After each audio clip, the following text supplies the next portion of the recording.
Some of 3 numbers, 3 numbers அதாவது கூட்டினா என்ன சொல்லியிருக்காங்க, அதாவது 264 வருதுன்னு சொல்றாங்க.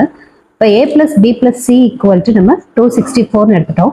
ஃபர்ஸ்ட் நம்பர் வந்து ரெண்டாவது நம்பரோட ட்வைஸ் அப்படின்னு சொல்றாங்க. அப்போ a ஈக்குவல் டு 2b, ரெண்டாவது நம்பரோட ஃபர்ஸ்ட் நம்பர் ட்வைஸ்ன்னு சொல்லியிருக்காங்க. செகண்ட் வந்து and third number B 1/3. Third நம்பருங்கிறது நமக்கு என்னது சி. சி வந்து எவ்வளோ, ஃபர்ஸ்ட்டை விட 1/3. அப்போ 1/3 ஆஃப் ஏ, 1/3 இன்ட்டு ஏ, ஒரு பங்குன்னு சொல்லியிருக்காங்க.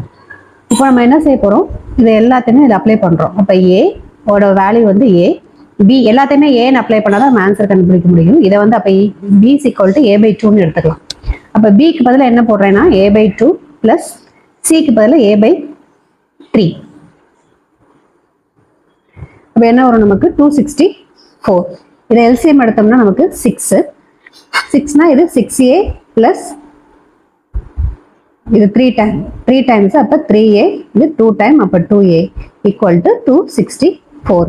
எல்லாம் ஆட் பண்ணால் நமக்கு என்ன வரும், 11a ஈக்குவல் டு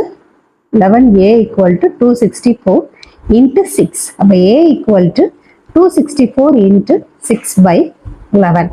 11 கேன்சல் பண்ணால் நமக்கு என்ன வரும், இங்கே 1 டைம், இங்கே 2 டைம், இங்கே 4. இப்போ 24 இன்ட்டு 6 நமக்கு என்னது 144. இப்போ ஏவோட வேல்யூ நமக்கு 144. நம்ம கேட்டிருக்கிறது செகண்ட் நம்பர் கேட்டிருக்காங்க. செகண்ட் நம்பர் என்னது பி.